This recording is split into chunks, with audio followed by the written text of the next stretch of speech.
அப்போஸ்தலர் நடபடிகள் 14வது அதிகாரம் அதனுடைய 22வது வசனத்தை நான் உங்களுக்கு வாசிக்கிறேன். அப்போஸ்தலர் 14:22. சீசருடைய மனதை திடப்படுத்தி விசுவாசத்திலே நிலைத்து இருக்கும்படி அவர்களுக்கு புத்தி சொல்லி, நாம் அநேக உபத்திரவங்களின் வழியாய் தேவனுடைய ராஜ்யத்தில் பிரவேசிக்க வேண்டும் என்று சொன்னார்கள். கர்த்தருடைய நாமத்திற்கு மகிமை உண்டாவதாக.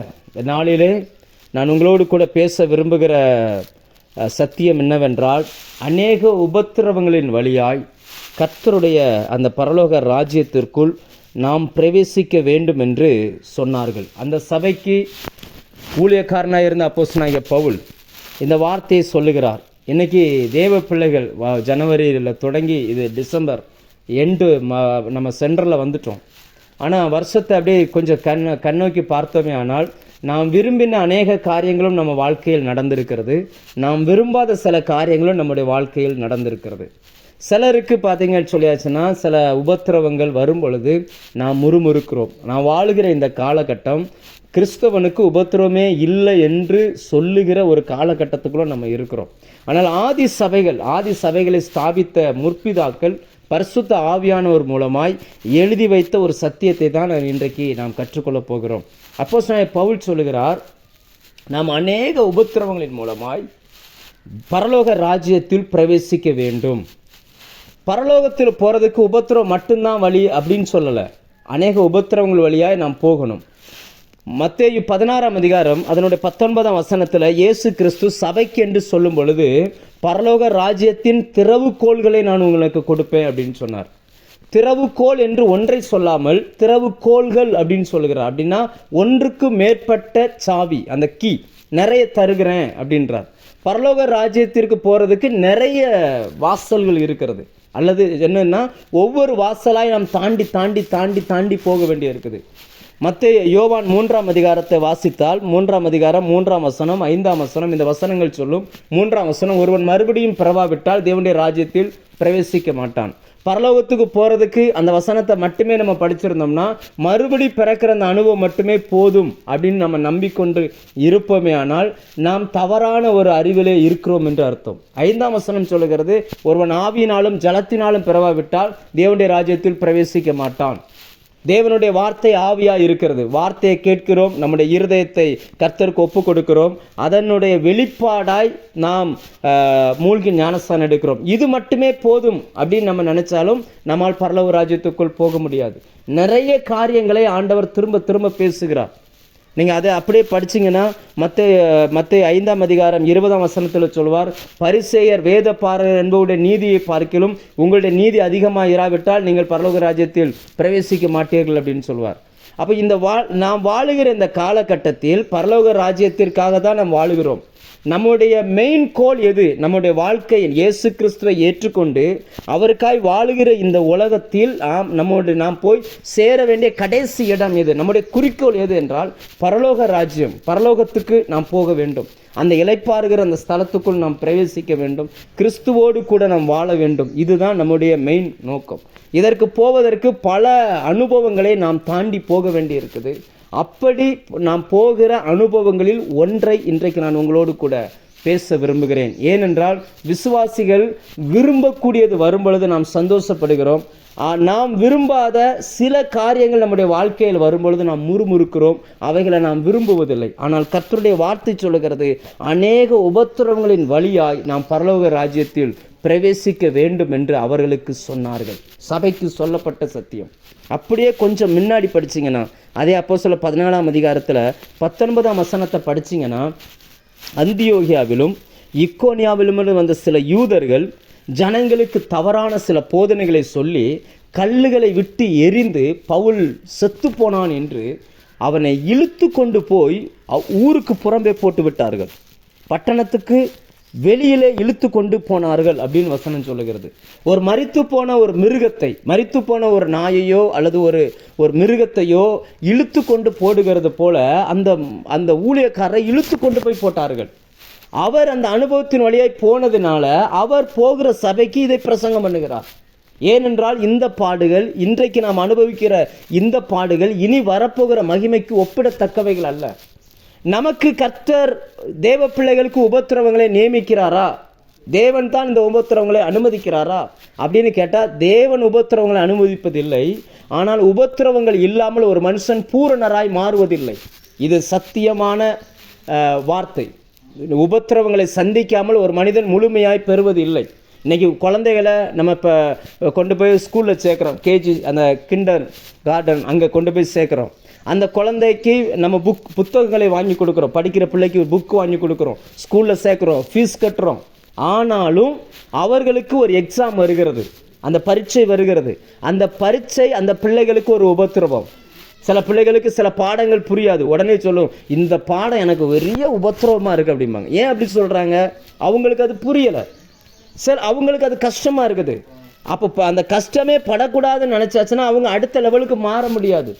எனவே கிறிஸ்தவ வாழ்க்கையில் பரலோக ராஜ்யத்துக்கு நம்ம என்ட்ரி ஆவதற்கு நமக்கு சில உபத்திரவங்கள் நாம் அவைகளை வழியாய் நாம் கடந்து போக வேண்டியது இருக்குது. நான் உங்களோடு கூட இன்றைக்கு நான் சில காரியங்களை பேச விரும்புகிறேன்.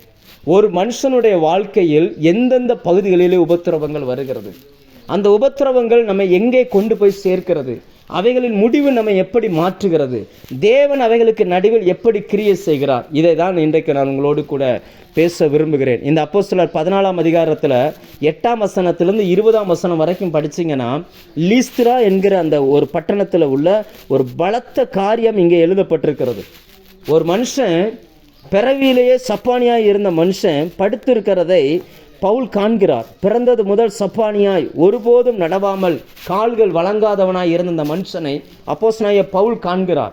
இவர் பிரசங்கித்து கொண்டே இருக்கிறார். அந்த மனுஷன் உட்கார்ந்து கேட்டுக்கிட்டு இருந்த மனுஷனுக்குள்ள அந்த விசுவாசம், அந்த வார்த்தையை கேட்கும் பொழுது பெருகிறதை அவர் பார்க்கிறார். உடனே அவரை போய் ஐனேயாவை நீ எழுந்து காலூன்றி நிமிர்ந்து நில் அப்படின்னு சொல்லுகிறார். அந்த மனுஷனை பார்த்து சொல்லுகிறார், நீ எழுந்து காலூன்றி நிமிர்ந்து நின்று சத்தத்தோடு சொன்ன உடனே அவன் எழுந்து நிற்கிறான். இதை செஞ்ச உடனே ஜனங்கள் பயங்கரமான ஒரு மிராக்கள். நீங்கள் யோசிச்சு பாருங்கள், உங்களை கொண்டு இப்படி ஒரு கர்த்தர் ஒரு மிராக்கள் பண்ணியிருப்பார்னா உங்களுடைய மனநிலை எப்படி இருந்திருக்கும்? நீங்கள் போய் நம்ம அநேகர் ஊழியம் செய்கிறவர்கள், அநேகர் பிரசங்கம் பண்ணுகிறவர்கள், அது சாதாரண மனிதர்கள். ஒருவேளை நீங்கள் எங்கே போனாலும் சரி, ஒரு ஸ்கூல்லையோ அல்லது நீங்கள் வேலை செய்கிற இடத்துலையோ அல்லது நீங்கள் சந்திக்கிற மனிதர்கள்ட்ட எங்கேயோ கர்த்தருடைய வார்த்தையை சொல்லுகிறீர்கள். கேட்கிற அவர்களுக்குள் விசுவாசம் பெறுகிறதை நீங்கள் ஆவியில் உணர்கிறீர்கள். அவங்களுடைய ஒரு பிரச்சனையிலிருந்து கர்த்தர் உங்கள் மூலமாக ஒரு விடுதலை கொடுத்துட்டார். உங்களுடைய மனநிலை எப்படி இருக்கும்? அந்த பட்டணம் எப்படி இருந்துச்சுன்னா, அவங்க என்ன பண்ணாங்கன்னா, கொண்டு வந்து மாலைகளை கொண்டு போடவும், இவர்களுக்கு முன்பதாக எருதுகளை அடிக்கவும், காளை அடிக்கவும், இவர் தான் தெய்வம் பூமியில் இறங்கி வந்திருக்குன்னு சொல்லி இப்படியெல்லாம் பண்ண ஆரம்பித்தாங்க. அவர்களை நிறுத்துறதே இவங்களுக்கு பெரிய விஷயமா இருந்துச்சு. அப்படிப்பட்ட ஒரு வெற்றி, அந்த வெற்றிக்கு பிறகுதான் இந்த வசனம் வருகிறது. அந்த 19ஆம் வசனத்தில் பார்க்கிறோம், யூதர்கள் பொறாமை கொண்டு கல்லை விட்டு எரிந்து அவன் செத்து போனான் என்று எண்ணி இழுத்து கொண்டு போகிறார்கள். இந்த ரெண்டையுமே சமமாய் அனுபவித்த அப்போஸ்தலனாகிய பவுல் தான் நமக்கு இந்த வார்த்தையை சொல்கிறார். நாம் அநேக உபத்திரவங்களின் வழியாய் தேவனுடைய ராஜ்யத்தில் பிரவேசிக்க வேண்டும் என்று சொன்னார்கள். ஆதி சபையின் மூல உபதேசங்களில் ஒன்றாய் இவைகள் இருந்தது. நாம் எங்கெல்லாம் உபத்திரவப்படுவோம், நம்முடைய வாழ்க்கையை கொஞ்சம் கவனித்து பாருங்கள். இலங்கை தேசத்தில் இருந்து வந்தவங்களுக்கு தெரிஞ்சிருக்கும். சமீபத்தில் ஒரு 10 மாதங்களுக்கு முன்னாடி இலங்கைக்கு ஒரு போதகர் போயிட்டு அங்கே இருக்கிற அந்த யுத்த காலத்தில் நடந்த சில சபைகளை பார்த்துட்டு வந்தார். அதை பார்த்துட்டு வந்து அவர் தன்னுடைய சபை மக்கள் மத்தியில் சில காரியங்களை பகிர்ந்து கொண்டார். அப்போ அவர் என்ன சொன்னார் அப்படின்னாச்சுன்னா, அவர் போய் பார்த்தது எல்லாமே சிபிஎம் சபைகள், அதாவது சிலோன் பெந்தேகோஸ்தே மிஷன். அவங்க எல்லாமே ஒயிட் அண்ட் ஒயிட் போடக்கூடியவங்க. ஆனால் சில யுத்தங்கள், சில பிரச்சனைகள் வரும் பொழுது அதில் சில பேர் பார்த்தீங்கன்னு சொன்னாச்சுன்னா, அந்த போராட்டக்காரர்கள், அந்த போராட்டுகிற அந்த ஜனங்கள் மத்தியில் மாட்டிக்கொண்டார்கள். அவங்களுக்கு செல்ஃபோன் கிடையாது, கம்யூனிகேஷன் பண்ண முடியாது. ஒரு பக்கம் அந்த புலிகளுடைய தாக்குதல், ஒரு பக்கம் மிலிட்ரியுடைய தாக்குதல். இவைகளுக்கு நடுவில் இவங்களுக்கு இருந்தது ஒரே ஒரு அடையாளம், இவங்க ஒயிட் அண்ட் ஒயிட் போடுறது மட்டும்தான்.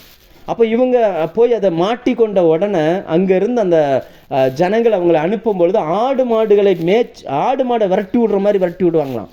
கூட்டம் கூட்டமாக போகணும், கூட்டம் கூட்டமாக எங்கேயாவது போகணும், இந்த இடத்துக்கு போங்க, இங்கே பதுங்குக்குழி இருக்குது, இங்கே போங்கன்னு அனுப்பி விடுவாங்களா, அங்கே போய் இருக்கணும். போகிற வழியில் இவங்களுக்கு சரியான சாப்பாடு கிடையாது, மற்ற ஜனங்களோடு இவர்கள் கலந்து போக மாட்டாங்க. இவங்க என்ன செய்வாங்கன்னா, போகிற வழியில் எங்கேயாவது ஒரு மரத்தடியில் அப்படியே கூடுவாங்க, ஜோம் பண்ணுவாங்க. கையில் ஏதாவது பிரெட் இருந்ததுன்னா அதுதான் அவங்களுக்கான அப்பம் பிக்கிறது, அதை அப்படியே திருவிருந்து எடுத்துக்கிடுவாங்க. அவங்களுக்கான வசதிகள் எதுவும் கிடையாது, நல்ல டாய்லெட் சிஸ்டம் கிடையாது. போகிற வழியில் ஒரு சாரியை மறைச்சி அந்த பக்கம் பெண்கள், இந்த பக்கம் ஆண்கள், இப்படி தான் அவங்க போய்கிட்டு இருந்திருக்கிறாங்க. அதில் தேவ கிருபையில் சில மனிதர்கள் தப்பி இருக்கிறாங்க. அவங்க போகிற வழியில் அவங்க அந்த விடுதலை புலிகள் கரத்தில் மாட்டிக்கிட்டாங்கன்னா அத்தனை பேரையும் தூக்கி கொண்டுட்டு போய் கையில் துப்பாக்கி கொடுத்து சண்டை போட விட்டுருவாங்க. இராணுவத்தின் கரத்தில் மாட்டிக்கிட்டாங்கன்னா இராணுவம் இறக்கப்பட்டு விட்டா உண்டு, இல்லைன்னா சுட்டு கொண்டுருவாங்க. இப்படிப்பட்ட சில உபத்திரவங்கள் வழியாய் நிறைய விசுவாசிகள் போயிருக்கிறாங்க. இன்றைக்கி நம்ம வாழ்க்கையில் வருகிற சில காரியங்கள் எப்படிப்பட்டதாக இருக்கிறது? தமிழ்நாட்டில் சில பகுதிகளில் சிலர் படுகிற உபத்திரவங்கள், சிலர் பார்த்தீங்க அப்படின்னாச்சுன்னா, தமிழ்நாட்டில் ஒரு குறிப்பிட்ட பகுதியில் ஒரு போதகர் ஊழியர் நடத்த ஆரம்பித்தார். தெருக்கள் நின்று பேச ஆரம்பித்தார். பேசும்போது பார்த்தீங்க அப்படின்னாச்சுன்னா, மாட்டு சாணத்தை அப்படியே கரைச்சி கொண்டு வந்து மேலே ஊற்றுனாங்க. இப்படிலாம் நடக்குது. ஒரு சபை ஒரு கிராமத்தில் போய் அவர் பிரசங்கிக்க ஆரம்பித்தார். அவர் அப்படியே கட்டி, வேப்ப மரத்தில் கட்டி வச்சு எறும்புகளை கொண்டு வந்து போட்டாங்க, எறும்புகள் கடிக்கட்டும்னு சொல்லி. இப்படி சில உபத்திரவங்கள். ஆனால் இன்றைக்கு இந்த காலகட்டத்தில் நாம் அனுபவித்திருக்கிற உபத்திரவங்கள் இப்படிப்பட்ட உபத்திரவங்கள் அல்ல.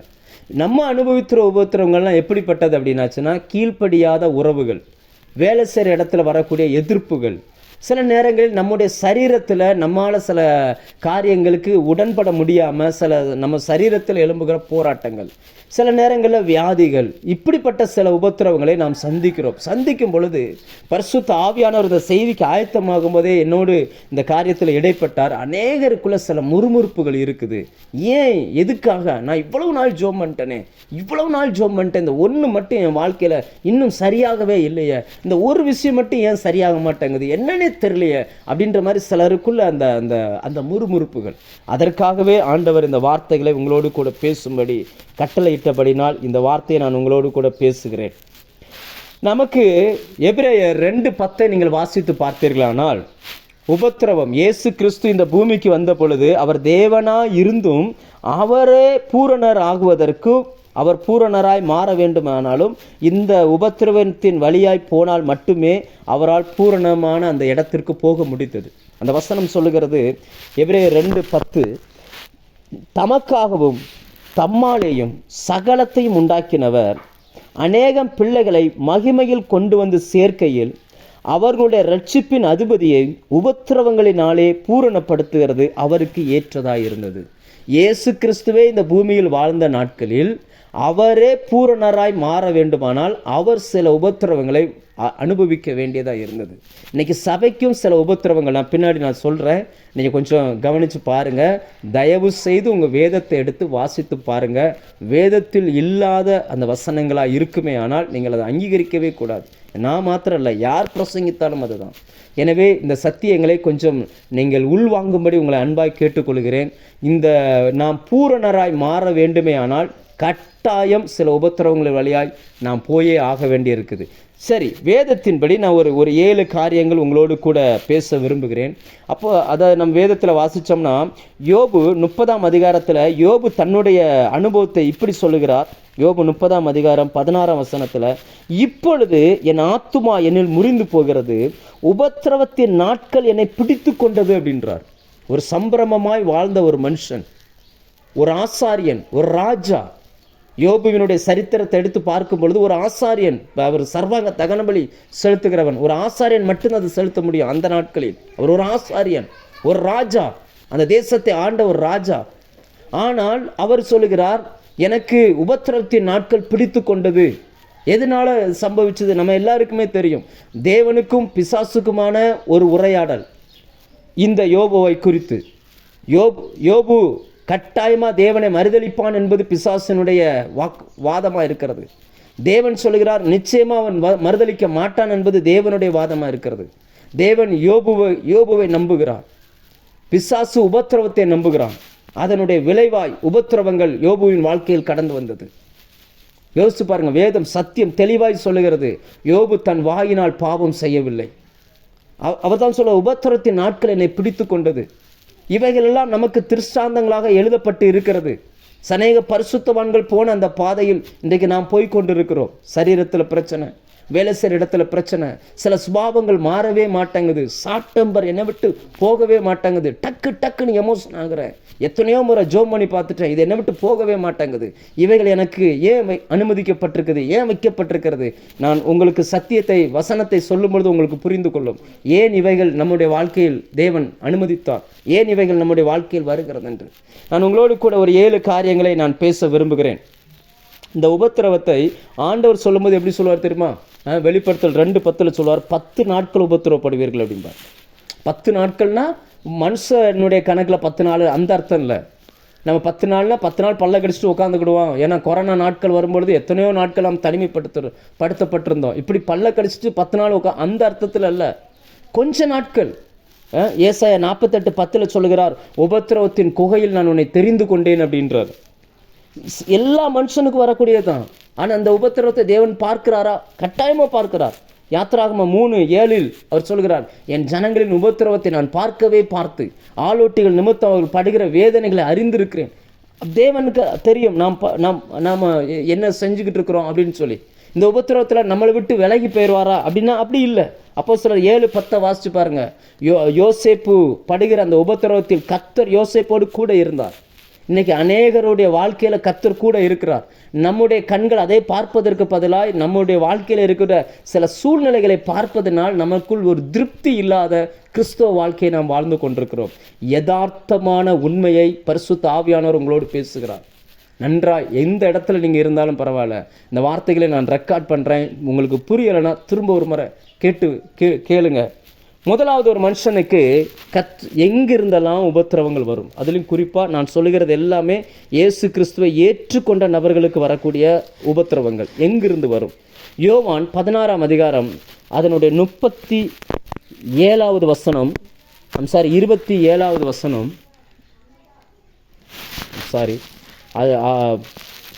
33வது வசனம். யோவான் 16:33வது வசனத்தில் வாசிக்கும் பொழுது, என்னிடத்தில் உங்களுக்கு சமாதானம் உண்டாயிருக்கும் பொருட்டு இவைகளை உங்களுக்கு சொன்னேன், உலகத்தில் உங்களுக்கு உபத்திரவம் உண்டு, ஆனாலும் திடன் கொள்ளுங்கள், நான் உலகத்தை ஜெயித்தேன். ஆண்டவர் சொல்கிறார், உலகத்தில் உங்களுக்கு உபத்திரவம் உண்டு. சபிக்கப்பட்ட விழுந்து போன இந்த உலகத்தில் நம்ம வாழ்ந்து கொண்டிருக்கிறோம். இயேசு சொல்லும் பொழுது, வானத்திலும் பூமியிலும் சகல அதிகாரம் எனக்கு கொடுக்கப்பட்டிருக்கிறது அப்படின்னா, நீங்கள் இயேசு கிறிஸ்துவை சொந்த இரட்சகராக ஏற்றுக்கொண்டு வந்திருப்பீர்களே ஆனால் நிச்சயமாய் உலகத்தில் நமக்கு உபத்திரவம் உண்டு, ஆனாலும் திடன் கொள்ளுங்கள், நான் உங்களை ஜெயித்தேன் அப்படின்னார். உலகத்தில் நம்ம வாழுகிற வரைக்கும் ஏதோ ஒரு வகையில் நமக்கு உபத்திரவங்கள் இருக்கும். வேதம் உலகம் என்ற அந்த வார்த்தையை எப்படி சொல்லுகிறது? திரளான ஜனங்களையும் உலகம் என்று சொல்லுகிறது. அந்த லேண்ட் இருக்கு இல்லையா, பூமி, அந்த லேண்டையும் உலகம்னு சொல்லுகிறது. இது இல்லாமல் இன்னொன்று இருக்குது, அந்த அதாவது முழு மனிதர்களையும் இயக்குகிற ஒரு பிசாசனுடைய கிரியையும் உலகம்னு தான் சொல்லுகிறது. நீங்கள் 1 யோவான் 2ஆம் அதிகாரம் 16ஆம் வசனத்தை வாசிச்சிங்கன்னா, கண்களின் இச்சை, மாம்சத்தின் பெருமை, அதாவது ஜீவனத்தின் பெருமை, மாம்சத்தின் இச்சை, இவைகள் எல்லாம் பிதாவினால் உண்டாக்கப்படவில்லை, உலகத்தில் உண்டானது அப்படின்றார். உலகத்தில் உண்டானவைகளிலும் அன்பு கூறாதிருங்கள் அப்படின்றார். கண்களில் பார்க்கிற இச்சை, ஜீவனத்தில் வருகிற பெருமை, இன்னைக்கு அந்த பெருமை, இவைகளெல்லாம் பேச வேண்டுமானால் நம்ம பேசாமலே உங்களுக்கு தெரியும், இவைகள் எல்லாம் உலகத்திலிருந்து உண்டானது. இந்த உலகத்தில் நம்ம வாழும் பொழுது இவைகளால் உண்டாகிற சோதனைகள் நமக்கு இருக்குது. 1 யோவான் 1 கொரிந்தியர் 2:12 வாசிங்கன்னா, அங்கே அப்போஸ்தலன் பவுல் சொல்கிறார், நாங்கள் உலகத்தின் ஆவியை பெறாமல் தேவனால் எங்களுக்கு அனுப்பப்பட்ட பரிசுத்த ஆவியை பெற்றிருக்கிறோம்னு சொல்லி. அப்போ உலகத்தின் ஆவின்னு ஒரு ஸ்பிரிட் இருக்குது உலகத்தில். அந்த உலகத்தின் ஆவி தான் கண்களின் நிச்சயை கொண்டு வருது, பெருமையை கொண்டு வருது. நல்லா வாழணும், மற்றவங்க முன்னாடி நல்லா வாழ்வது தப்பல்ல, கர்த்தர் உங்களை நல்லா வாழ வைப்பார். நாம் நினைப்பதற்கும் வேண்டிக் கொள்வதற்கும் அதிகமாய் நம்மை நன்றாய் கர்த்தர் வாழ வைப்பார். ஆனால் இன்னொரு மனுஷனை அவனுடைய வைத்தறிச்சலை அவனை வயிறேறிய வைக்கணுன்றதுக்காக நம்ம வாழணும்னு நினச்சோம் அப்படின்னாச்சுன்னா உலகத்தின் பின்னாடி நம்ம இருந்துக்கிட்டு இருக்கிறோன்னு அர்த்தம். கர்த்தர் தருகிறது எல்லாம் சமாதானத்திற்கு ஏதுவானவைகள். கர்த்தர் நிச்சயமாக நம்ம நன்றாய் வாழ வைப்பார். இந்த உலகத்தின் ஆவி ஒரு மனுஷனோடு போராட ஆரம்பிக்கும் பொழுது அந்த உலகத்தின் ஆவியினால் வருகிற உபத்திரவம் சில நேரங்களில் இது அநேக விசுவாசிகளை பாதிக்குது, அநேக ஊழியர்களையும் பாதிக்கிறது. நிறைய நபர்கள் விசுவாசத்தை விட்டு வழி விலகி போகிறதற்கு இவைகள் ஒரு காரணமாக இருக்குது. பொருளாதாரத்தில் வருகிற நெருக்கங்கள், அந்த பிரச்சனைகள். வசனம் சொல்லுகிறது, மனுஷன் அப்பத்தினாலே மாத்திரமல்ல, கர்த்தருடைய வாயிலிருந்து புறப்படுகிற ஒவ்வொரு வார்த்தையினாலும் அவன் பிழைப்பான். நீங்கள் உபாகமம் 8:3 வாசித்து பாருங்கள். அவர் உன்னை பசியினால் வருத்தி அப்படின்ற வார்த்தை வரும். ஏன் ஒரு மனுஷனுக்குள்ளே இந்த பசியை கொண்டு வருகிறார்னா, ஏன் சில கஷ்டங்களை கொண்டு வருகிறார், சில உபத்திரவங்களை ஏன் கொண்டு வர்றாருன்னா, மனுஷன் உலகத்திலேருந்து வருகிற அந்த சாப்பாட்டில் பிழைக்கலையாம், கர்த்தருடைய வார்த்தையை நம்பி பிழைக்கிறான்றதை அவன் புரிஞ்சுக்கிடணும். அதுக்காக கர்த்தர் சில காரியங்களை அனுமதித்து இருக்கிறார். நீங்கள் யோசிச்சு பாருங்கள், நாம் இயேசுவினிடத்தில் வருவதற்கு முன்பதாய் நமக்கு சில பிரச்சனைகள் இருந்தது. இப்போ அந்த பிரச்சனை இல்லை, ஆனால் வேறு சில பிரச்சனைகள் இருக்குது. இப்போ ஒவ்வொரு பிரச்சனை முடியும் பொழுது இன்னும் சில பிரச்சனைகள் வருகிறது. இவைகள் ஏன் வருது, எதுக்கு வருதுன்னே நமக்கு தெரியலை. நம்ம என்ன நினைக்கிறோம், பிரச்சனை இல்லாத ஒரு வாழ்க்கை நம்ம வேணும்னு நினைக்கிறோம். அப்படின்னா நம்ம செவ்வாய் கிரகத்துக்கு தான் போகணும். மனிதனே இல்லாத இடங்களுக்கு நம்ம போனோம்னா ஒரு பிரச்சனையுமே நமக்கு கிடையாது. உலகத்தின் ஆவி, அந்த உலகத்தின் ஆவி நம்மோடு போராடுகிறது. அநேகரை அதை இழுத்து விட்டது. அநேகர் அதை விழுந்து போனார்கள். நாம் அதில் விழாமல் நிற்கிறோம் என்றால், விழாத படிக்கு ஜாக்கிரதையாக இருக்கிறோம் என்றால், கர்த்தருடைய கிருபையினால் நாம் நிற்கிறோம். உங்களோட விசுவாச வாழ்க்கையை துவங்கின அநேகருடைய வாழ்க்கை இன்றைக்கி எப்படி இருக்குன்னு தெரியுமா? எப்படிப்பட்ட சூழ்நிலையில் அவங்க இருக்கிறாங்கன்னு தெரியுமா? உதாரணத்துக்கு இந்த வருஷத்தில் ஒரு ஊழியக்காரரை நாங்கள் ஒரு கிராமத்தில் ஊழியத்துக்கு எடுத்திருந்தோம். அந்த ஊழியத்துக்கு ஊழியத்தில் அவருக்கு வீடு எல்லாமே எடுத்து ரெடி பண்ணி வச்சு சபை கட்டி விசுவாசி எல்லாமே நல்ல ஊழியம் போய்கிட்டு இருந்துச்சு. நல்ல தான் போய்கிட்டு இருந்துச்சு. பயங்கரமான ஒரு எதிர்ப்புள்ள இடம். ராத்திரி தூங்கும் பொழுது கதவுகள் தட்டப்படும். திறந்து பார்த்தா ஒருத்தர் இருக்க மாட்டாங்க. அப்படிப்பட்ட இதெல்லாம் கேட்குறதுக்கு இந்த காலகட்டத்தில் இப்படிலாம் நடக்குமா அப்படின்னா நிச்சயமாக நடக்கும். சம்பந்தமே அவ்வளோ போராட்டம் உள்ள இடம். ஆனால் தேவன் கிருபையினால் அந்த ஊழியக்காரரை அங்கே தங்க வச்சு அந்த ஊழியத்தை ஸ்டார்ட் பண்ணி இப்படியெல்லாம் போய்கிட்டு இருந்துச்சு. எவ்வளவோ நெருக்கங்களுக்கு மத்தியில் அந்த ஊழியங்கள் போய்கிட்டு இருந்துச்சு. திடீர்னு ஒரு நாள் அந்த பாஸ்டர் மனைவியும் ஃபோன் பண்ணி, பாஸ்டர் நாங்கள் ஊழியத்தை செய்ய விரும்பலை, நாங்கள் மறுபடியும் வேலைக்கு போகிறோம் அப்படின்ட்டாங்க. ஏன் வேலைக்கு போகிறோன்னு சொல்கிறாங்க, ஊழியத்தை விட்டுட்டு எதுக்கு வேலைக்கு போகிறோன்னு சொல்கிறாங்க அப்படின்னு கேட்கும்போது அவங்க சொல்கிறாங்க, எங்களுக்கு மாதம் 22,000 ரூபா கடன் மட்டுமே கட்ட வேண்டிய இருக்குது.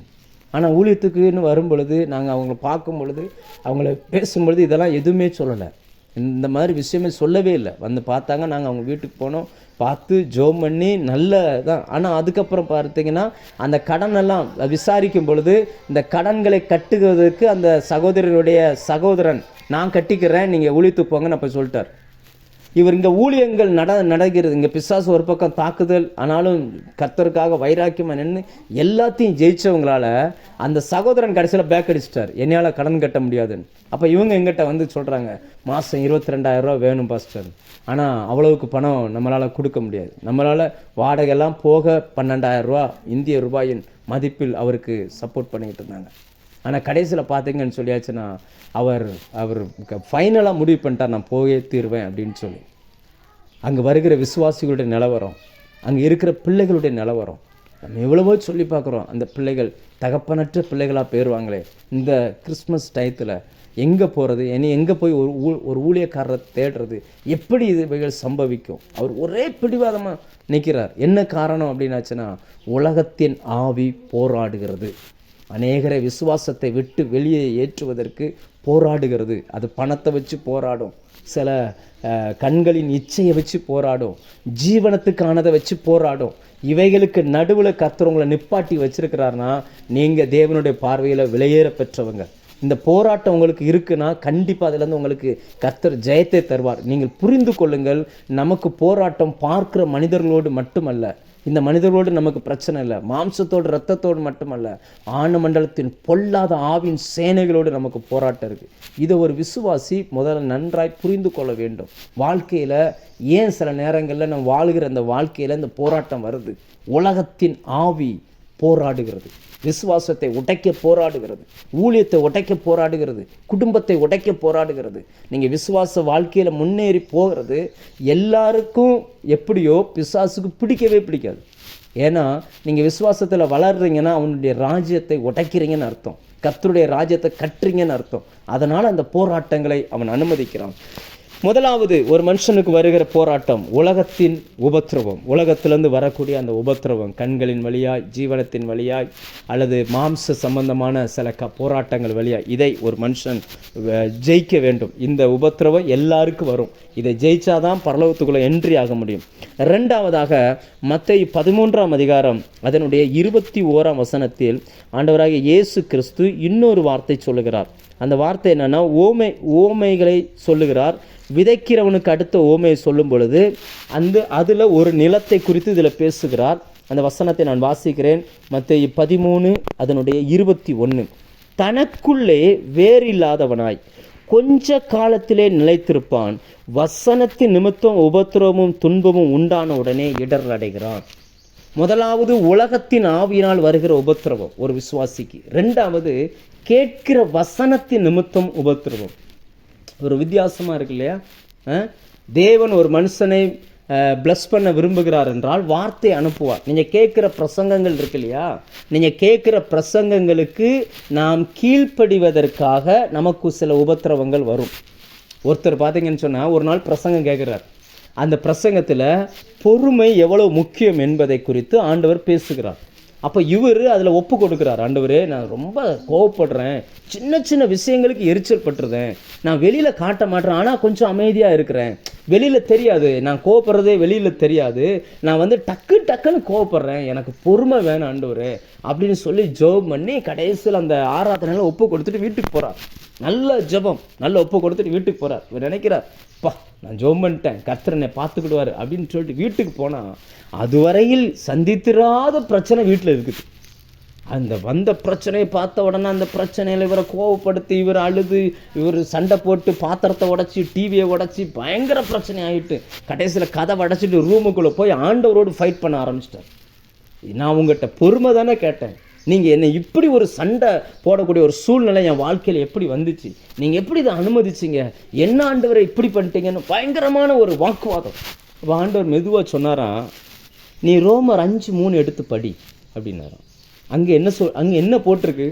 உபத்திரவம் பொறுமையையும். பொறுமை அது உங்களுக்கு பரீட்சையையும் உண்டாக்கும் என்று இப்படி போட்டுட்டு கீழே எழுதுது, உபத்திரவத்திலேயும் நாங்கள் எப்படி இருக்கிறோம். அந்த வசனத்தை நான் வாசிக்கிறேன், உங்களை அனைவருக்கும் பிரயோஜனமாக இருக்கும். ரோமர் 5:3 உபத்திரவம் பொறுமையையும், பொறுமை பரீட்சையும், பரீட்சை நம்பிக்கையும் உண்டாக்கும் என்று நாங்கள் அறிந்து உபத்திரவங்களிலேயும் மேன்மை பாராட்டுகிறோம். ஆண்டவர் சொன்னார், உனக்கு பொறுமை தானே வேணும், பொறுமை வேணும்னா உபத்திரவத்தின் வழியாக போனால் தான் பொறுமை கிடைக்கும். அப்போ பொறுமை வேணும். அந்த பொறுமையை உருவாக்குகிற அந்த ரா மெட்டீரியல், அந்த மூலப்பொருள் எது அப்படின்னா உபத்திரவம். இன்னைக்கு வசனத்தின் நிமித்தம், வசனத்தின் ஆசீர்வாதம் ஒரு மனுஷனுக்கு வேணும் அப்படின்னா நாம் சில உபத்திரவங்களை சந்தித்தாக வேண்டும்.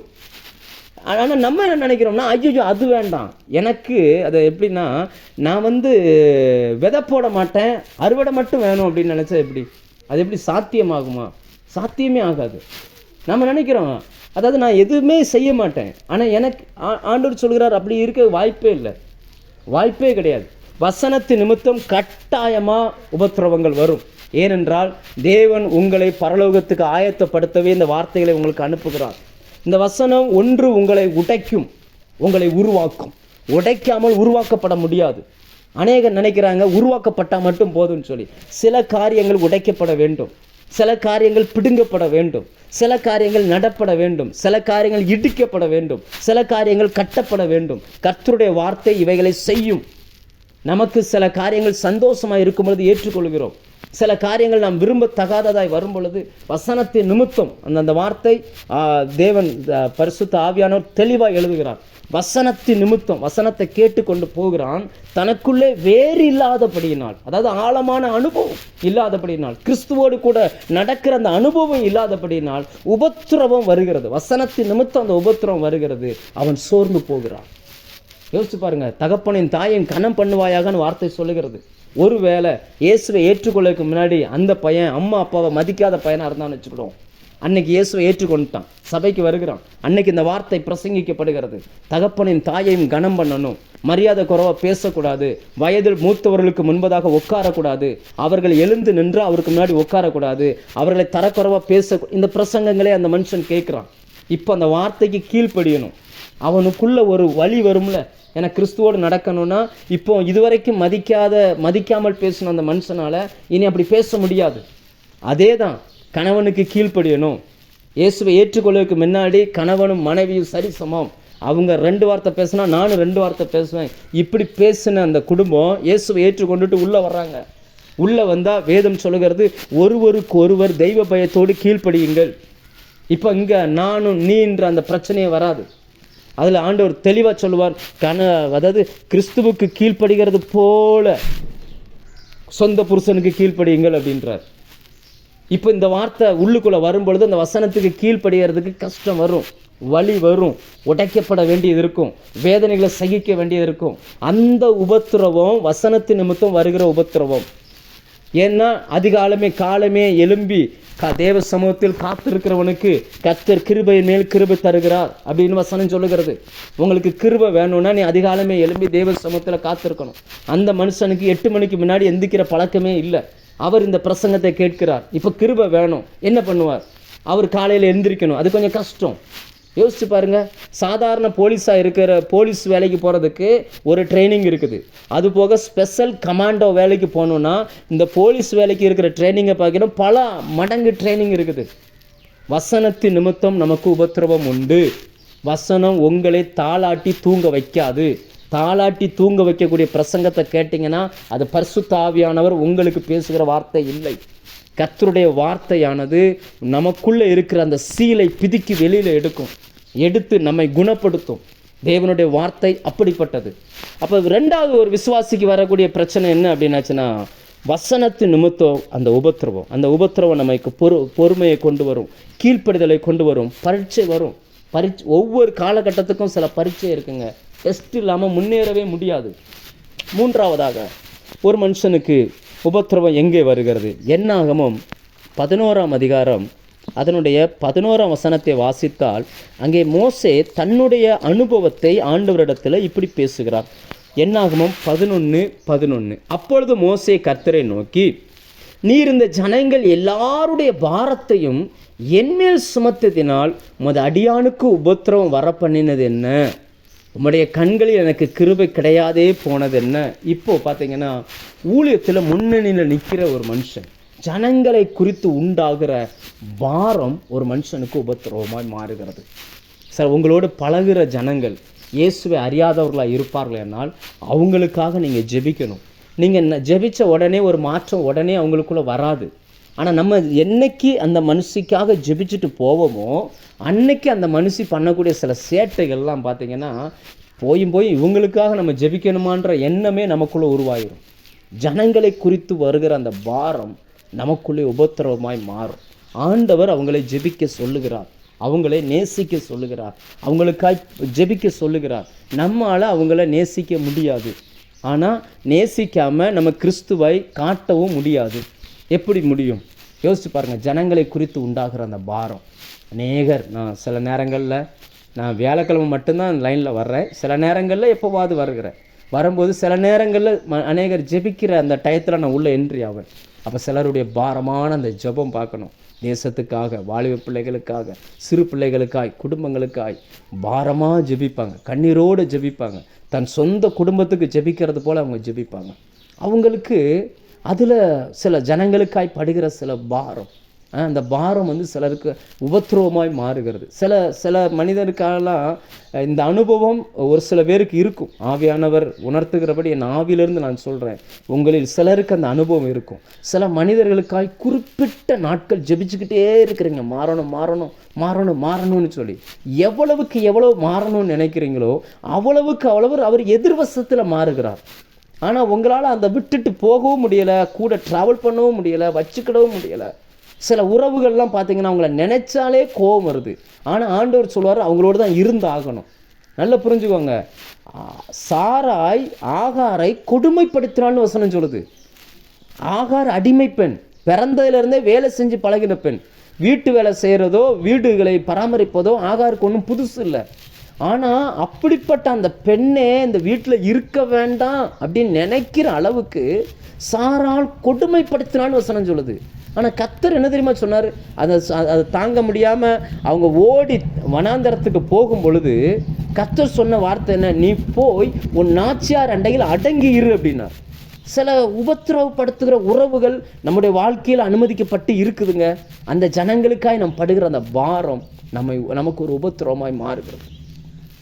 ஏன் மோசே இப்படி சொல்லுகிறான்? மோசே நடத்துகிற அந்த ஜனங்கள் கேட்கிற சில கேள்விகள், அவங்க படுத்துகிற சில பாடுகள். மன்னா வேண்டான்றான், எனக்கு இறைச்சி தான் வேணுன்றாங்க. மன்னா கிடைக்கிறத பெருசு, வனாந்தரத்தில் போகிறாங்க, சாப்பாடு கிடைக்கிறத பெருசு. கர்த்தர் அவங்களுக்கு நல்ல சாப்பாடு கொடுக்குறார், ஆனால் அவங்களுக்கு அதில் திருப்தி இல்லை. அவங்க இன்னொன்று கேட்குறாங்க.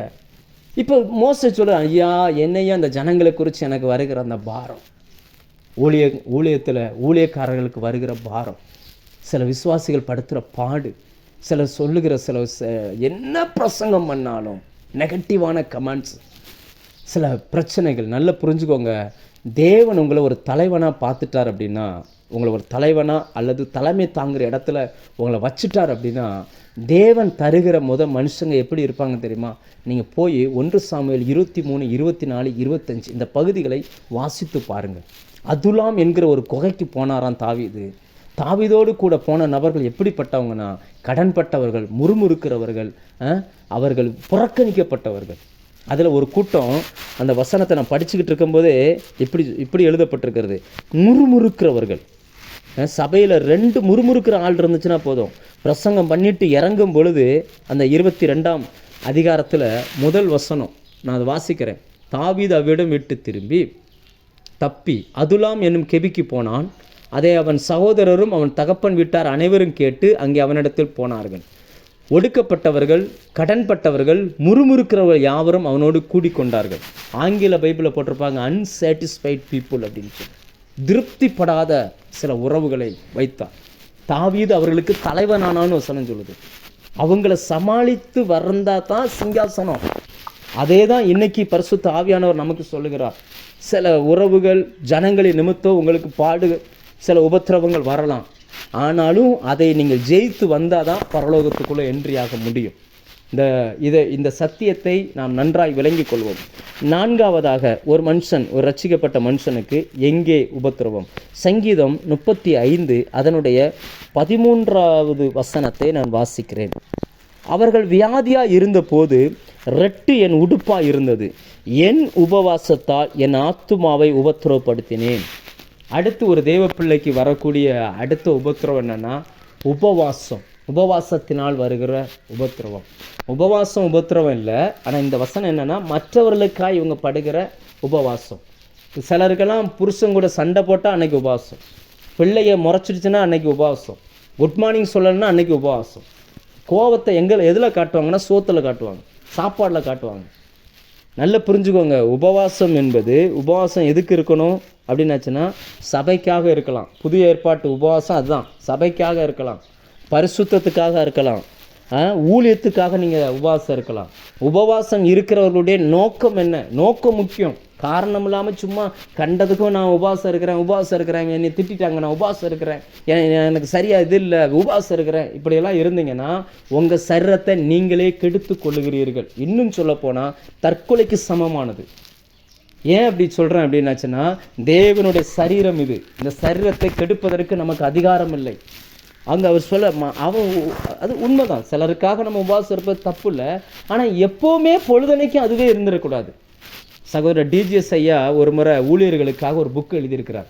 அதில் ஒரு காரியத்தை கோட் பண்ணியிருந்தார். என்னென்னா, அந்த நாட்களில் எங்கே ஊழியத்துக்கு போனாலும் உபவாசம் இருப்பாராம். உபவாசம் இருந்து கடைசியில் சரீரம் கெட்டு போய் கத்தி வைக்காத இடமே இல்லை சரீரத்தில். அவர் ஊழியர்களுக்கு எழுதுகிறார், அன்பாக எழுதுகிறேன், அதிகமாக உபவாசம் இருக்காதீங்க, மற்றவங்களுக்காக, உங்கள் பரிசுத்தத்துக்காக நீங்கள் இருந்துக்கோங்க. வருஷத்தில் 1 முறை அல்லது 2 முறை 40 நாட்கள் தொடர்ச்சியாக, அல்லது 21 நாட்கள், அல்லது 9 நாட்கள் தேவன் உங்களுக்கு நடத்துகிறபடி அந்த உபவாச நாட்களை இருந்துக்கோங்க. எதுக்கெடுத்தாலும் உபவாசம் இருக்கிறன்ற பேரில் உங்கள் சரீரத்தை கெடுத்து கொள்ளாதுங்க. உங்கள் சரீரத்தின் மூலமாய் தேவனுடைய வல்லமை வெளிப்பட வேண்டும். இன்றைக்கி அநேக தேவ பிள்ளைகள் வாழ்க்கையில் உபவாசம் யோசிச்சு பாருங்கள். சில உபத்திரவம் தாங்க முடியாமல் சரீரத்தில் பலகீனத்தோடு எத்தனை நாட்கள் நாம் உபவாசிக்கிறோம். நம்ம உபவாசிக்கும் பொழுது நம்ம முறுமுறுக்கிறோம், ஆண்டவர் இந்த பிரச்சனை தீரலை, அவன் இன்னும் மனம் திருப்பலை, இவன் இன்னும் சரியாகலை. நல்லா புரிஞ்சுக்கோங்க, நீங்கள் உபவாசம் இருப்பது நல்லது, ஆனால் அதனுடைய காரணம் என்ன அதை புரிந்து கொள்ளுங்கள். அநேக நேரங்களில் இந்த உபவாசம் நமக்கு ஒரு உபத்திரமாய் மாறுகிறது.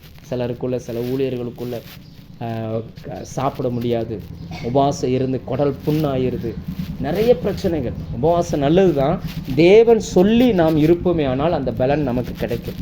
தேவன் சொல்லாமல் நாமளாக விருப்பப்பட்டு இருப்போமே ஆனால் நம்ம சரீரம் கெட்டு போகும். எனவே நீங்கள் உபவாசம் இருக்கிற அந்த காரியத்தில் ரொம்ப கவனமாக இருங்க. இயேசு கிறிஸ்து அந்த உபவாசத்தை குறித்து புதிய ஏற்பாட்டில் சொல்லுகிறார், நீ பண்ணுகிற உபவாசம் வெளியில் யாருக்குமே தெரிய வேண்டாம், அறக்கதவை பூட்டு, தலையில் எண்ணெயை வை, முகத்தை கழுவு அப்படின்றார். அந்தரங்கத்தில் பார்க்குற உன் பிதாவுக்கு மட்டும் தெரிஞ்சால் போதும். சும்மா எதுக்கெடுத்தாலும் உனக்காக உபவாசம் பண்ணேன், உனக்காக அப்படி பண்ணேன், இப்படி பண்ணேன்னு சொல்லி நாம் இது செய்யாது இருப்பது நல்லது.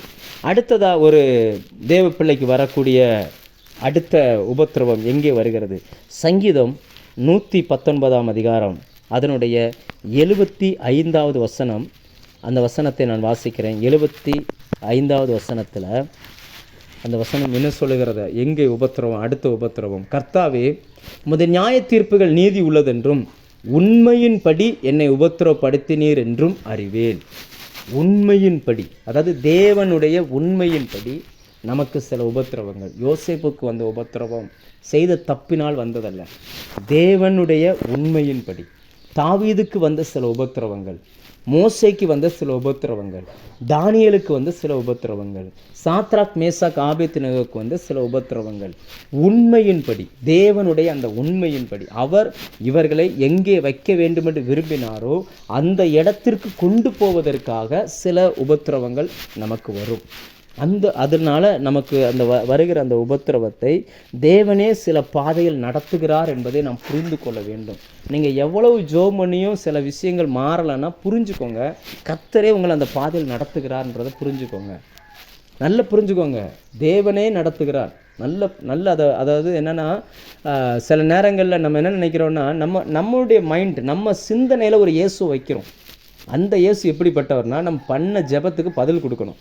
நம்மக்கிட்ட எதுவுமே அவர் கேட்கக்கூடாது, எதுவுமே சுட்டி காட்டக்கூடாது, எப்போவுமே நம்மளை சந்தோஷமாக வச்சுருக்கணும், எந்த பிரச்சனையுமே நமக்கு வந்துடக்கூடாது அப்படி நம்ம நினைக்கிறோம். ஆனால் வேதம் கற்றுக் கொடுக்கிற இயேசு கிறிஸ்து அப்படிப்பட்டவர் அல்ல. அவர் நாம் வலதுபுறம் திரும்பும் பொழுதும் இடதுபுறம் திரும்பும் பொழுதும் இதுதான் வழி, இதில் தான் போகணும் அப்படின்னு சொல்லி நம்மளோடு பேசி பேசி பேசி நம்மை நடத்துகிறார். நமக்கு விருப்பம் இல்லாவிட்டாலும் தேவன் சில பாதையில் நம்மை நடத்துகிறார். நீங்கள் விரும்பாவிட்டாலும் உங்கள் உயர் அதிகாரிகளை தேவன் சிலரை வைக்கிறார். நீங்கள் விரும்பாவிட்டாலும் உங்களோடு உடன் பயணிக்கிற சிலரை வைக்கிறார். நீங்கள் விரும்பாவிட்டாலும் உங்கள் பிள்ளைகளுடைய வாழ்க்கையில் சில காரியங்கள் அனுமதிக்கிறார். நீங்கள் விரும்பாவிட்டாலும் உங்கள் சரீரத்தில் சில காரியங்கள் அனுமதிக்கப்படுகிறது. நிறைய பேருக்கு சரீரத்தில் வந்த அந்த சில உபத்திரவத்தினாலே சிலருக்கு வந்து சில வியாதிகள் சரீரத்தில் வந்திருக்கும். அவங்களுக்கு விருப்பம் இல்லை தான், பல நாட்கள் ஜெபிப்பாங்க, போலனொன்னு நம்ம என்ன நினச்சிருந்தோம், தேவனுக்கு நம்ம மேலே அன்பு இல்லைன்னு நம்ம நினச்சிருந்தோம். நீங்கள் வேதத்தில் வாசித்து பாருங்கள், பவுலினுடைய மாம்சத்தில் ஒரு முள் இருந்துச்சான், அதை நீங்கும்படி 3 தடவை விண்ணப்பம் பண்ணாராம். அப்போ கர்த்தர் சொன்ன பதில் என்ன? என் கிருபை உனக்கு போதும், என் கிருபை உனக்கு போதும். சிலர் நேரங்களில் சில உண்மையின்படியும் நாம் சில தேவனுடைய உண்மையின்படியும் நமக்கு சில உபத்திரவங்கள் வரும். சில நபர்களோடு நம்ம ட்ராவல் பண்ண வேண்டியிருக்கும், சில அனுபவங்களோடு நம்ம போக வேண்டியது இருக்கும். விரும்பத்தகாத சில காரியங்கள் நம்முடைய வாழ்க்கையில் வரும். ஆனால் அவைகளையும் நாம் கிறிஸ்துவுக்காக சகிக்க பழகி கொள்ள வேண்டும். நான் நினச்சது போலவே எல்லாரும் இருப்பாங்கன்னு நம்ம நினைக்க முடியாது. நான் நினைக்கிறது போலவே எல்லாரும் இருப்பாங்கன்னு நீங்கள் நினைக்காதீங்க. நீங்கள் நினைக்கிறது போல் யாருமே இருக்க மாட்டோம். உங்களே போல் நீங்கள் மட்டும்தான். மற்றவர்கள் மற்றவர்களைப் போல தான் இருப்பாங்க. நீங்கள் நான் நினைச்சது போலவே அவங்க இருக்கணும் அப்படின்னு நீங்கள் நினச்சிங்கன்னா உங்களுடைய அறியாமை தான் அதை காட்டுகிறது. அடுத்ததாக 5வது 5 காரியங்களை நான் பேசிட்டேன். ஒன்று உலகத்திலிருந்து வருகிற உபத்திரவம், ரெண்டாவது வசனத்தின் நிமித்தம், மூன்றாவது ஜனங்களுடைய பாரங்களை நாம் சுமக்கிறது நிமித்தம், நாலாவது உபத்திரவத்தின் நிமித்தம் உண்டாகிற சில உபத்திரவங்கள், அஞ்சாவது தேவனுடைய உண்மையின்படி நமக்கு வரக்கூடிய உபத்திரவங்கள், ஆறாவதாக இன்னொரு உபத்திரவம் வேதம் சொல்லுகிறது. வெளிப்படுத்தல் 1:9, அதில் 1ஆம் அதிகாரம் 9ஆம் வசனம், உங்கள் சகோதரனும் இயேசு கிறிஸ்து நிமித்தம் வருகிற உபத்திரவத்திற்கும் அவருடைய ராஜ்யத்திற்கும் பொறுமைக்கும் உங்கள் உடன் பங்காளனுமாய் இருக்கிற யோவானாகிய நான் அப்படின்றார். இயேசு கிறிஸ்துவின் நிமித்தம் வருகிற உபத்திரவம், கிறிஸ்துவை ஏற்றுக்கொண்டது நிமித்தம் வருகிற உபத்திரவம். கூட வேலை செய்கிறவங்க எல்லாமே ஜோக் அடிப்பாங்க, மற்றவங்க மனமடிபடி பேசுவாங்க. ஆனால் நீங்கள் இயேசுவின் பிள்ளைகளாக இருக்கிறதுனால நீங்கள் அதில் உடன்படலை அப்படின்னாச்சுன்னா உங்களை வச்சு அவங்க கிண்டல் பண்ணுவாங்க, உங்களை மறைமுகமாக பேசுவாங்க. கிறிஸ்துவ நிமித்தம் வருகிற உபத்திரவம். சில கிராமங்களுக்குள்ளே நாங்கள் போகிறோம், போய் நம்ம பிள்ளைகளை உட்கார வச்சுருப்போம். பிள்ளைகளுக்கு ஏதாவது வசனம் சொல்லிக் கொடுக்கணும்னு சொல்லும் பொழுது ஊரில் வேலை வெட்டி இல்லாத பசங்க கொஞ்சம் பேர் இருப்பாங்க. அப்படியே வருவானுங்க அந்த பசங்க, வந்து அந்த பசங்களை பார்த்து சொல்லுவாங்க, அல்லேலியா சொல்லு அப்படிப்பான். நம்ம தான் சின்சியராக ஏதாவது ஒரு வசனத்தை சொல்லி கொடுத்துட்ருப்போம். அந்த பிள்ளைங்க உடனே அல்லேலியாகும். கிறிஸ்துவ நிமித்தம் வருகிற உபத்திரவம். நம்மளை என்னென்னவோ பேசுவாங்க, நம்ம முன்னாடி நின்று பேச தகுதி இல்லாத ஆளாக இருப்பாங்க. ஆனால் தரக்குறைவாக சில நேரங்களில் பேசுவாங்க, சில நேரங்களில் அடிப்பாங்க, சில நேரங்களில் இதெல்லாம் நம்ம அனுபவிச்சுட்டோம். கிறிஸ்துவின் நிமித்தம் வருகிற உபத்திரவம். யோசிச்சு பாருங்க. அதாவது மோசையை குறித்து வசனம் சொல்லுகிறது, அநித்தியமான பாவ சந்தோஷங்களை அனுபவிப்பதை பார்க்கிறோம், கிறிஸ்துவ நிமித்தம் வருகிற உபத்திரவம் அந்த நிந்தையே அதிக பாக்கியம் என்று எண்ணினான். சில நேரங்களில் கிறிஸ்துவுக்காக நம்ம சில பாடுகள், நேர்மையாக இருக்கிறீங்கன்னா நீங்கள் சில பிரச்சனைகளை சந்திக்க வேண்டியிருக்கும். இயேசுவை ஏற்றுக்கொண்ட மனுஷன் நேர்மையாக தான் இருந்தாகணும், உண்மையை தான் பேசி ஆகணும், பொய் சொல்ல முடியாது, சில காரியங்களை முகஸ்துதி பண்ண முடியாது. சில காரியங்கள் நமக்கு பார்த்திங்கன்னா கிறிஸ்துவின் நிமித்தம் சில காரியங்கள் நம்மளுடைய வாழ்க்கையில் கடந்து வரும். நாம் அவைகளை அனுமதித்து தான் ஆகணும், வேறு வழியே இல்லை. கிறிஸ்துவின் நிமித்தம் நாம் பாதிக்கப்பட்டால் நிஜமாகவே நாம் பாக்கியவான்கள், அவரோடு கூட ஆளுகை செய்வோம். இன்னும் ஒன்றையும் நான் சொல்லி எதற்காக அந்த உபத்திரம் வருகிறது என்பதை குறித்து நான் ஒரு 3 காரியம் பேசணும். நமக்கு டைம் கம்மியாக இருக்குது, நான் வேகமாக போகிறேன். இன்னும் கடைசியாக 7வது ஒரு பாயிண்ட்டு, ஏன் உபத்திரவம் வருகிறது. அப்போஸ்தல மார்க்கு 1ஆம் அதிகாரம் அதனுடைய 34வது வசனத்தை நான் வாசிக்கிறேன். பலவிதமான வியாதியினால் உபத்திரவப்பட்டிருந்த அநேகரை அவர் சொஸ்தமாக்கினார். பலவிதமான வியாதிகளினால் வருகிற உபத்திரவம். சில வியாதிக்கு மருந்தே இல்லை. மருத்துவத்துறை என்ன சொல்கிறாங்கன்னா, ஒரு வியாதிக்கு மருந்து கண்டுபிடிக்கும் போது புதுசாக சில வியாதி வந்துடுது. சில வியாதியெல்லாம் சரீரத்தில் ஒரு முறை வந்துருச்சுன்னா லைஃப் லாங்காக இருக்கும் அப்படின்றாங்க. சில வியாதி நிமித்தம் நமக்கு உபத்திரவங்கள் வருகிறது. தேவ பிள்ளைகளுக்கு வியாதி வருமா வராதா அப்படின்னு கேட்டால் சிலருக்கு வியாதிகள் அனுமதிக்கப்படுகிறது. அதை நம்மை உருவாக்குவதற்கு தங்கத்தை தூக்கி நெருப்பில் போடலாம், கவரிங்கை தூக்கி நெருப்பில் போட முடியாது. வியாதியே இல்லை, அதாவது நம்மளுடைய வியாதி வந்தாலும் இயேசுவின் நாமத்தில் அது சுகமாகும், அதில் மாற்றுக்கருத்தே இல்லை. எத்தனையோ பேர் தெய்வீக சுகத்தை நம்பி வியாதியோடவே வாழ்ந்து கொண்டிருக்கிறாங்க. தெய்வீக சுகத்தை அவங்க நம்புகிறாங்க, கர்த்தர் சுகமாக்குவார், மருந்தே இல்லை, சுகமே இல்லை, ஆனால் கர்த்தர் சுகமாக்குவார் அப்படின்னு சொல்லி அவங்க நம்புகிறாங்க, தெய்வீக சுகத்தை நம்புகிறாங்க. அநேகருக்கு இந்த வியாதிகள் ஒரு உபத்திரவமாய் கொடுக்கப்பட்டிருக்குது.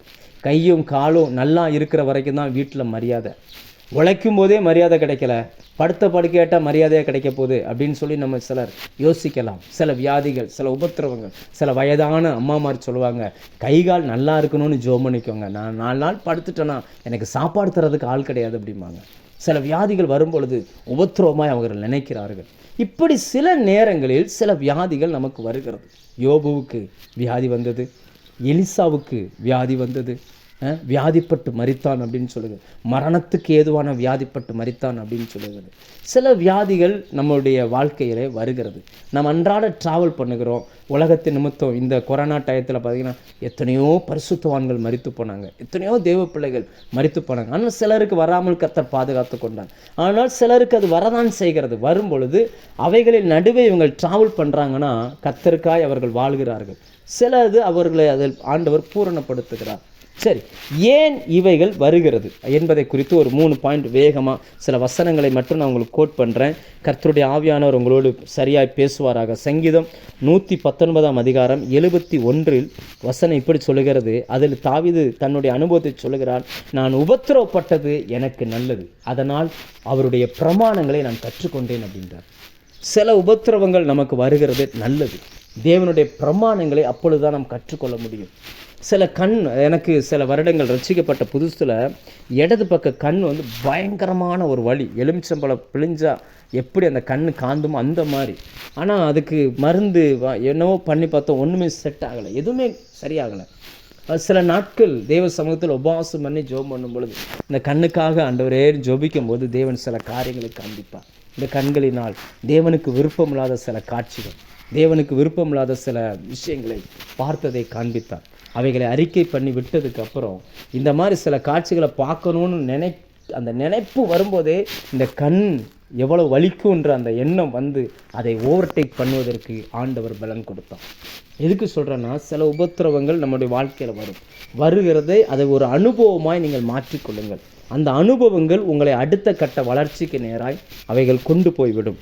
கட்டாயமாக தேவ சபைகளுக்கு உபத்திரவம் வருமா? இப்படி வராமல் இருக்கக்கூடாதா?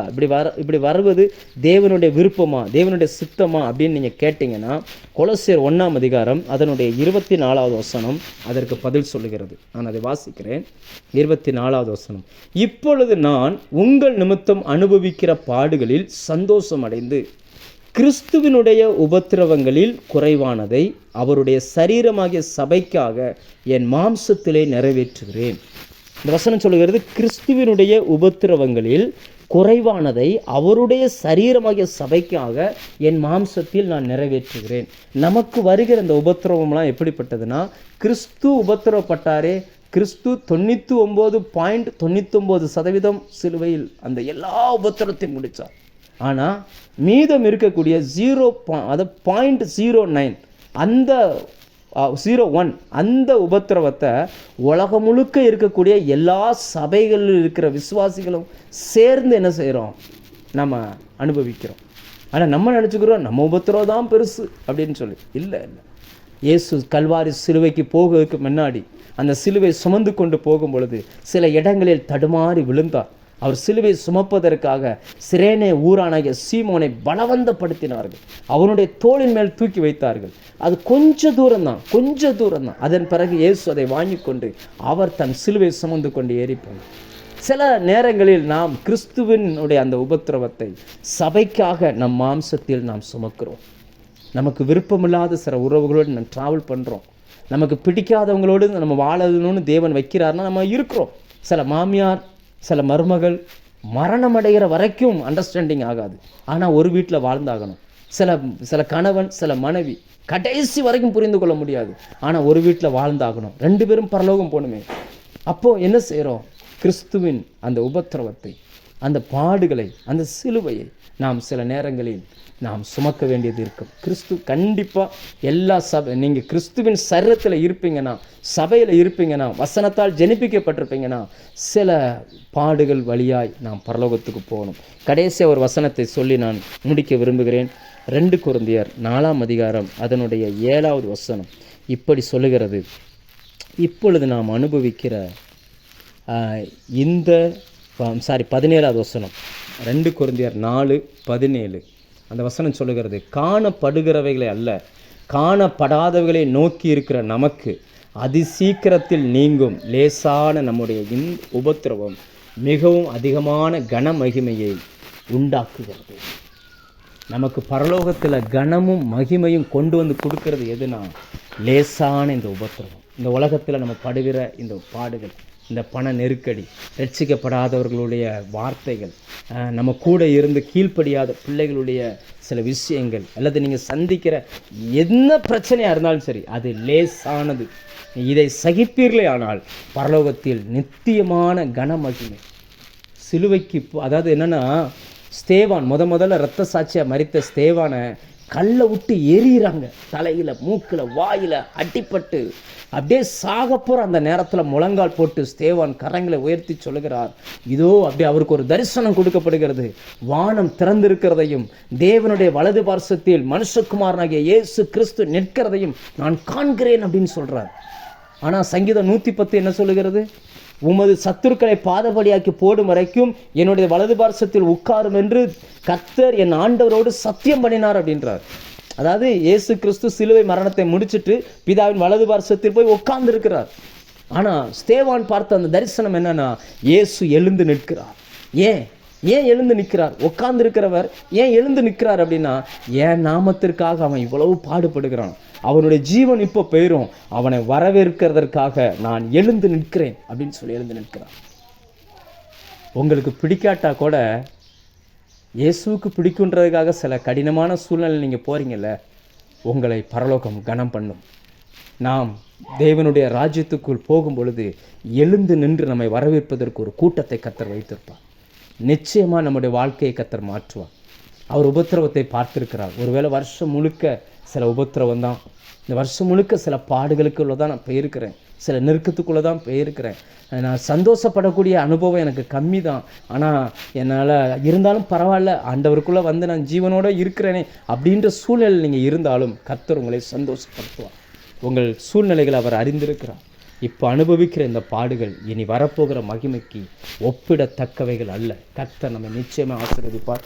உங்களோடு கூட நான் உங்களுக்காக ஜெபிக்க விரும்புகிறேன். கண்களை மூடி